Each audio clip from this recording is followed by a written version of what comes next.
ضلع کھمم کے نیلا کنڈا پلی میں ایک لاری نے تباہی مچا دی۔ تیز رفتار لاری 3 ٹو ویلر گاڑیوں سے ٹکرا گئی، جس کے نتیجے ایک شخص ہلاک، 2 شدید طور پر زخمی ہو گئے۔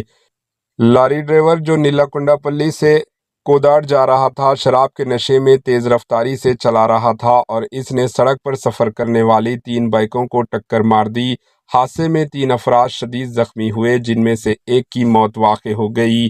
زخمیوں کو ایمبولینس میں نیلا کنڈا گورنمنٹ ہسپتال منتقل کیا گیا۔ ابتدائی علاج کے بعد انہیں بہتر علاج کے لیے کھمم لے جایا گیا۔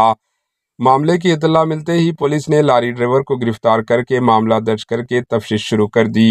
Bureau report AHN news.